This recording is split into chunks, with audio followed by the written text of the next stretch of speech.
નમસ્કાર, સ્વાગત છે આપનું બાત ભારત કી ચેનલમાં। અને ડાકોર યાત્રાધામ ડાકોરમાં રથયાત્રાના મુખ્ય માર્ગ પર આજે ખુલ્લી ગટર છે એના વિશે આવો એના ભક્ત સ્થાનિક રહેશે એમની સાથે જાણીએ વિશે। જે તમારો પરિચય જણાવો અને આ ગટર કેટલા વખત ખુલ્લી છે જણાવો। મારું નામ શાસ્ત્રી ઉમેશ દાસજી છે। આ ગટર છેલ્લા 12 મહિના 1 વર્ષથી ખુલ્લી છે અને આવતા જતા યાત્રાળુઓની ગાડીઓથી લઈને બધા અંદર પડે છે અને આ વિશે ઘણીવાર નગરપાલિકામાં કહેવા છતાં કોઈ તકેદારી લેવામાં આવતું નથી।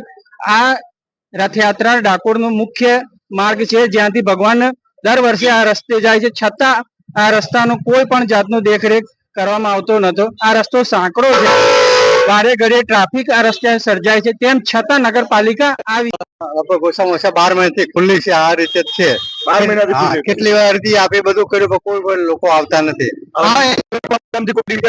કોઈ આવતું નથી, આવે છે ઘડી બે જતા રહે છે, કોઈ સાંભળતું નથી। બરાબર, કેટલી વાર લોકો પડ્યા છે, બધું થયું છે।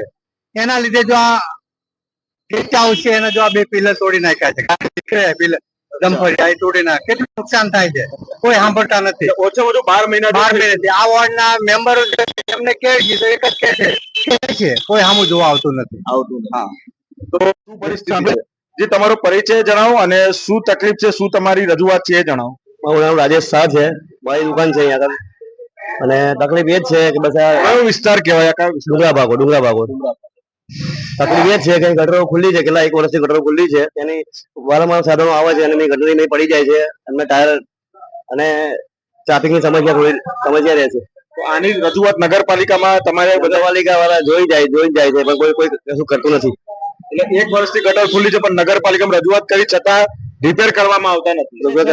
1-2 મહિનામાં મારે નજર સામે 5 થી 6 ગાડી એમાં પડેલી છે અને કેટલાય ખુલ્લી ગટરમાં પડેલી અને કેટલાય વાહનોને પણ નુકસાન થયેલ છે અને માણસો પડતા બચી જાય છે, છતાં કોઈ તંત્ર આંખ આડા કાન કરીને કોઈ કામ કરતું નથી, ધ્યાન દેતું નથી। તો આના માટે